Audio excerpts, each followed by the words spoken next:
Hi, everyone. I'm Sasha Pfeiffer from WBUR. I'm your afternoon moderator. I hope you had a good lunch, and I hope it was a good morning. I wish I could have heard it. I was really happy to be asked to do this because I think of days like this as brain candy. You just get to sit and listen to smart, interesting, creative, innovative people talk about big ideas. And for me, it's a gift to be able to moderate because I get to sit and listen to what they say as well. I also want to note that before I worked for WBUR, I worked for the Boston Globe, which is right across the street on Morrissey Boulevard.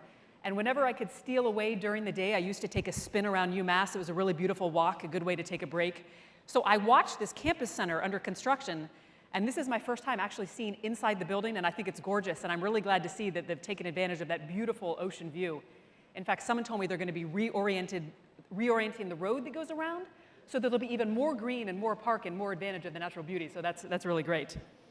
So your first afternoon speaker is Bob Hildreth, and I know in your programs you have a little biographical summary.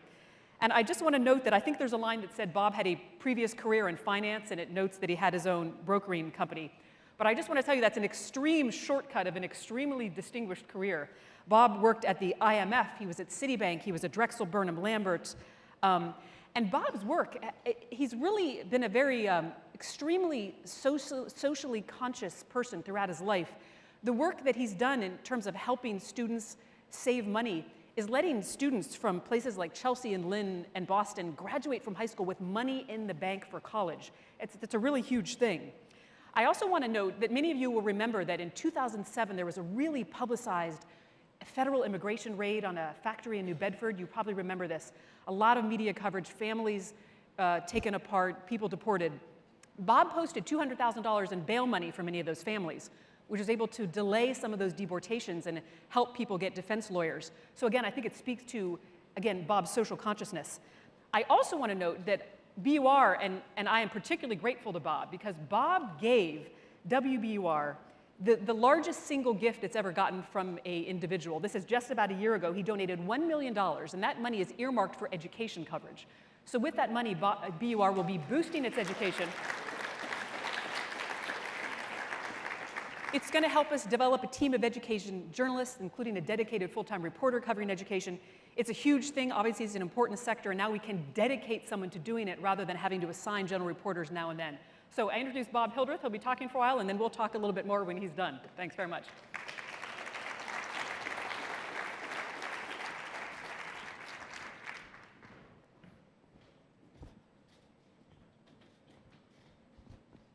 Keith, I would have given that $1 million to you, but you never called.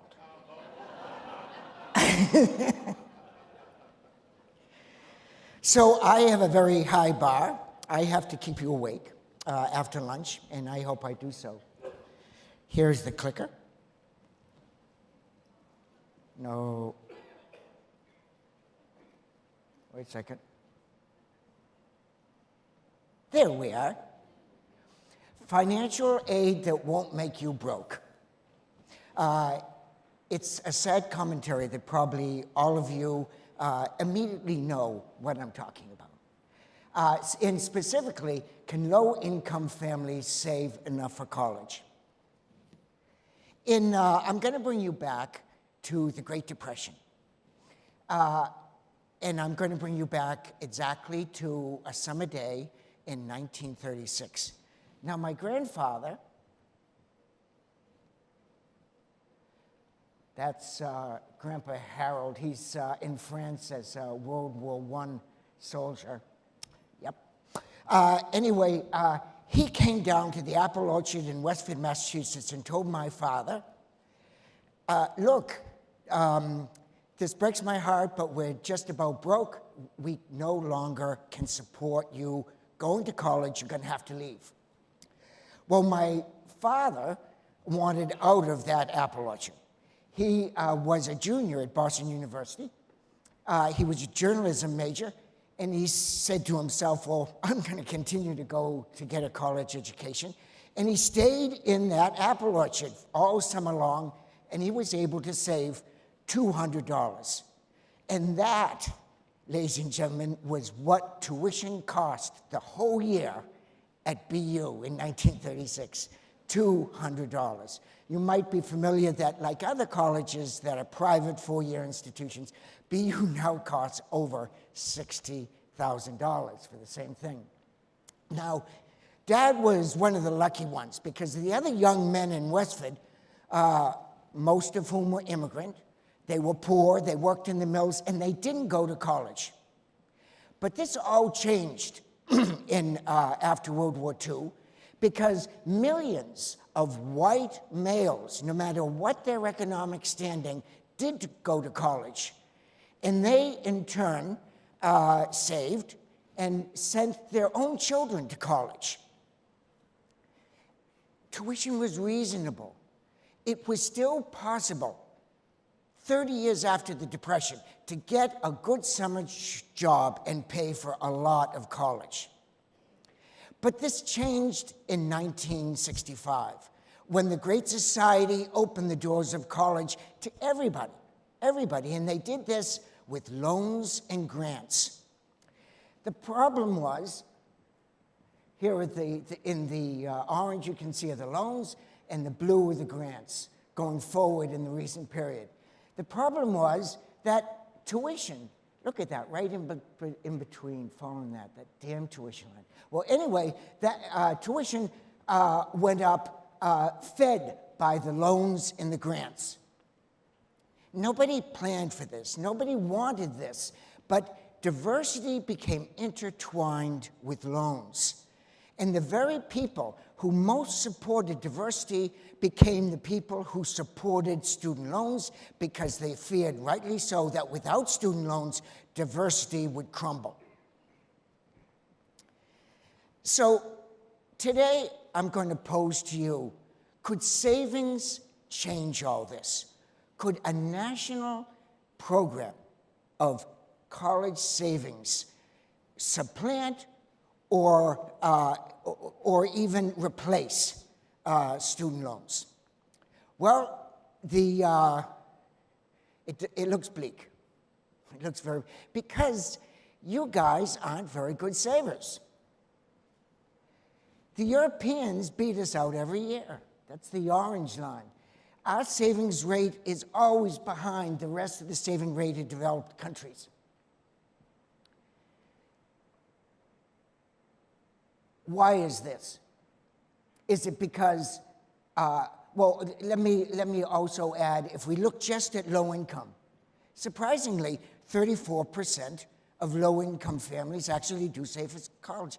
It was a higher figure than I thought. But they save about $3,700. And when you take the average tuition in America right now for 4 years, look at that. That would take one hell of a summer job to make up that gap. You'd have to be a movie star or a professional athlete. Why are we such poor savers? Is it because,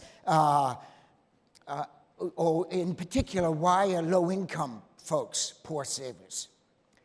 Is it because they're too poor to save? Is it because the financial system is so complicated it's difficult to set a savings goal? Or is there something else? Has the system so swung over to loans that there isn't room for savings, that savings is being crowded out? Well, I'll give you two examples, and you can decide which one you want. I'm going to offer you a loan. It's going to be for 10 years, so good length.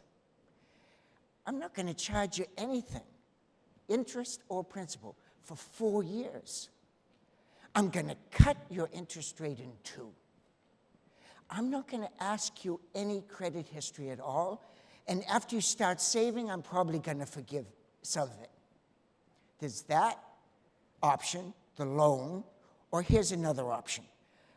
I am going to open for you, or arrange for you to open a savings account. And I'm going to pay you the average going rate in the market for short-term savings right now, 0%. So how many people would pick the loan? Show of hands. How many people would pick the savings account? Good, you've all taken a financial education course. We have a national student loan program, but we don't have a national savings program. We spend so much time trying to force the interest rate on loans down that we never think about bringing the interest rate on savings up. Like sheep, we're all more than willing to disclose all of our saving information to colleges, no matter how big it is. And then we're surprised to learn that maybe colleges are interested in that for raising tuition. And all of this is a pity, because savings is not only a monetary concern, it's a psychological concern. Students who have savings accounts aspire more to college. They get better grades. In fact, if a student has $500 in their savings account, they're 3 times more likely to go to college and 4 times more likely to graduate from college. So I'm going to give you a metaphor, and if you take nothing else from this session, you're going to remember this metaphor. Several years ago, this room where we're standing was freezing. It was freezing because there was no heat at UMass Boston, shut down. So the administration, Chancellor Collins at the time, sent a diver down to see what was going on with the heating system. And the diver found something that really surprised him. Does anybody know what the diver found? The history of the college is already gone. He found horseshoe crabs. Horseshoe crabs had so connected themselves to the grate going into the intake tunnel that no water was getting through that would be heated and then distributed throughout the college. Horseshoe crabs. So this is the metaphor. Student loans are the horseshoe crab, and the water is the savings. By that I mean student loans have so covered the financial aid system in the United States, has come to so dominate it, that ideas about savings, plans for savings, national programs for savings can't get through. What would you need to have a national savings program? Well, you'd need the conditions on the ground, and you would need the leadership above.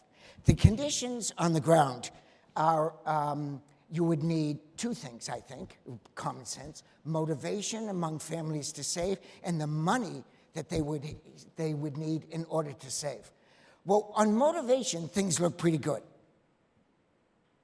This shows that the motivation to save, doesn't matter the country, this is true everywhere, always been true. The motivation to save is inversely proportionate to income. So the poorer you are, the more you want to save. So the large blue line is those who have $20,000 or less, and they have a very strong 66% aspiration to save. There's another motivation, though. It's the motivation to go to college, to use those savings for college. Once again, things look pretty good. African Americans have an aspiration to go to college that's above whites, and when you consider the entire gambit of low-income students, they crash through the ceiling at 95%. So you say to yourself, okay, motivation is fine, but come on, money's impossible. Well, when we're talking money, we're talking about disposable income, that which exists after necessities are paid for, such as food and rent and so forth, that which is at the disposal of the owner to use any way they want. There's many examples, so there's quite a few examples of disposable income existing in low-income communities. I'm going to just mention 2. And they're there: remittances and lottery. So remittances are the money earned in the United States by immigrants that's sent back home to their countries. When I say immigrants, that's important for low income because immigrants are taking up a larger and larger percentage of our poor. So remittances last year, going back to everywhere from China to Mexico to Iraq, I guess, was $130 billion. $130 billion. The average Mexican family sends $9,000 back to Mexico every year. It shouldn't be surprising. I mean, to a certain extent, that was one of the primary reasons why they came. Something you may be more familiar with, lottery. So we call it the poor man's tax. And indeed, the Boston Globe came out in a very interesting story maybe 5 months ago that showed that the Chelsea, which was one of our poorest towns, has in the Commonwealth the highest percentage of scratch ticket and lottery purchases. So if you look nationwide, that's $60 billion. And if you take both of those figures and you figure that a family has 12 years, kindergarten through high school, through senior and high school to save, you get over $2 trillion. Now, I'm not saying that these two figures only represent low-income people. There are very aggregated numbers, and probably there's a lot of rich people in there too. I'm not saying that everybody who makes remittances, as an example, would think of it as disposable income. They may think of it almost in contractual terms as money that they have to send back to their countries. But I am saying that such a large sum amazed me. And it certainly suggests that there may be significant money to carve out as grist for the savings mill. Now, these money and motivation, they represent necessary conditions, clearly, to start a national savings program. But they're not sufficient. To be sufficient, you need incentives, because behavioral economists tell us that sending money back home or buying a scratch ticket are hardwired behaviors. That's because of the repetition with which they're done, the eagerness with which they're done. In the case of lottery, the instant gratification that it engenders. Very hard to get over that. So you need incentives, and the incentives have to be smart, and they have to be administered well. We can tell you that in our experience, there is no silver bullet. You have to work on this, but incentives will allow you to entice a lot of money into college savings. Where are incentives occurring? Well, there's a lot of experimentation in the United States. Those orange states all have matching programs for the 529 college savings account. And the stars that you see are municipalities who are also experimenting. So in Maine, as soon as you're born, newborns get $500 in a college savings account. In San Francisco, you get $500 in an account for college when you go to kindergarten. And in Nevada, as of this summer, you get $50 in a college savings account. Notice, however, one state that is gray that you should particularly care about, and it's our own, Massachusetts. For a number of reasons, we, in this kind of thing, are so far behind the rest of the states.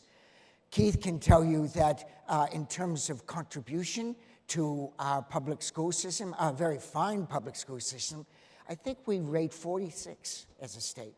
Here, when it comes to matching what savings are concerned, really nothing is done. So I started a program 5 years ago called Fuel Economics. And we engage families in saving and in learning about college for their kids. As you heard, we're in Chelsea, Lynn, and Boston, and at 7 sites. We have $620,000 saved, which we now have to match. $620,000 that are in 700 accounts, and that represent a hell of a good saving effort when you think that parents in our program are saving $10 to $25 a month. That $620,000 represents a lot of trips to the bank to make that kind of sum. So what do we do? How do we do it? This is the pathway to happiness. We have, you can see fuel and parents on the left side here. The first thing we do is we offer a savings circle, which is a workshop. And in the workshop, they learn all about college, from things such as networking to college knowledge to college finance. They, in turn, have to give us their time, a precious commodity for people who are often working 2 jobs or more with large families. So we have to present a very good product. We do this with facilitators who can teach in 4 different languages. That's very important to give dignity to people in the language that they know. And they're all educators who have been primed on the college access curriculum. And hopefully we gain the enthusiasm and ambition of the parents so they'll take what they learned and share it with their kids. Of course, we have to provide the incentives, sweepstakes, raffles, matches that will hopefully garner the deposits of our families. And all that stuff together provides a strong community. The only other thing you need to bind it together is a good meal. And we serve very good meals at all of our 7 sites each month. Hopefully, that is going to get a graduate and 2 parents. Colleges love us. We don't just send the kid to college, we send the kid and their parents to college, which has, in the research, a much higher incidence of persistence in college when you can do that. We have 150, we're very young, 5 years. We have 150 kids going to college, and we have a 92 persistence rate. That's a very, very high persistence rate. Now, if that's the story at the grassroots or the ground level, what's the story up above with leaders? What are the leaders doing about a national college savings program? Well, the answer to that is not much. The federal government really limits itself to providing tax incentives to the 529 savings program. Congress has been kicking around for months for years, something called the Aspire Act, which would match what kids and families save for college, but it's not going anywhere.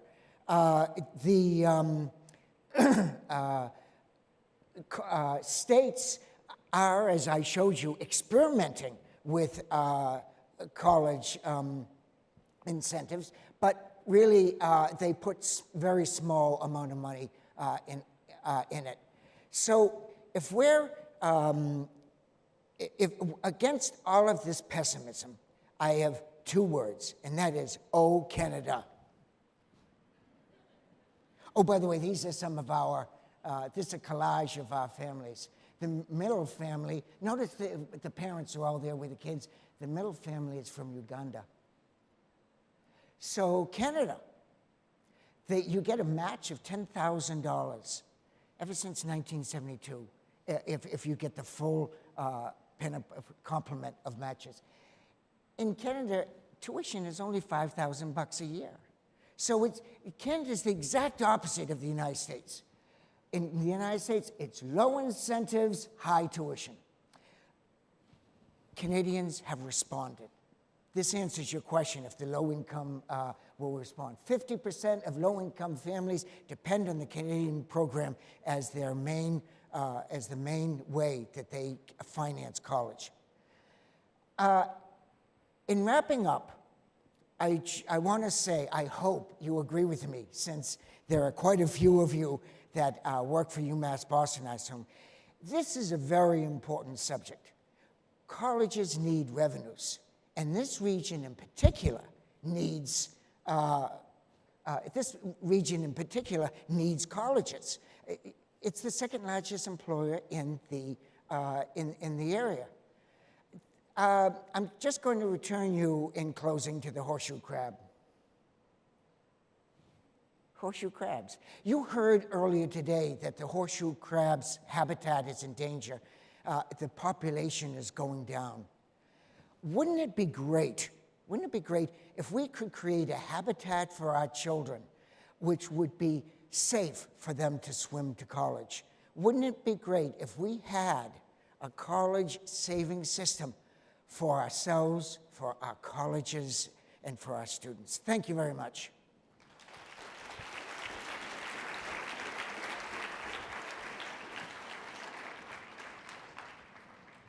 Thanks, Bob. Thank you. First, I think it's obviously a fantastic idea. Oh, Bob, you want to? I'm sorry. When you say, I thought you gave me the hook. Oh, no, here with me. So I was actually thinking as you were talking, in the final picture, you had a picture of very diverse students. I do volunteer. Those are horseshoe crabs. Those aren't students. So I do some volunteer English as a second language tutoring on the side, and it's almost all immigrant adults. I am amazed at how much money they're able to sock away, even doing fairly menial jobs. I mean, a lot of the people I work with work at Starbucks, they have security jobs at Logan Airport, but when they put their mind to it, I've seen, for example, I work with a woman whose husband has a Logan Airport job during the day, but he drives Uber on the weekends, so he needed a nice car. He was able to save money for a Honda Accord. I wonder if part of what you think needs to happen is a completely fundamental shift in thinking towards saving. I mean, and how do we do that, do you think? Well, in the particular example that you mentioned, it would help if we embraced immigration. Instead of chasing these people with cop cars, we realize the assets and the potential that they represent. But the fact is that unfortunately, everybody, I think, worries about equity when it comes to getting kids to college. And they say savings is unfair because loans we can give to everybody, but savings we have to earn. And they don't believe the story of the Uber driver. They don't want to believe the story that there's a lot of income in the lower group. I know, Bob, one of your great lines has been that money that has to be repaid with interest is not financial aid. So it's true, this term financial aid is a little bit misleading in terms of where it leaves people once they come out. It wasn't when it first came out in 1965, because it was a wonderful smorgasbord of options. Scholarships, grants, loans, savings. It all made sense in the proportions. But as soon as you tilted the system so much toward loans, well, it became something which really endangers people. And it is suffering right now. It is showing weakness. And so I'm saying in this presentation, rather than sitting here and letting a Katrina happen, why don't we start building a national savings program so that sure, there will still be loans, but they'll be in reason.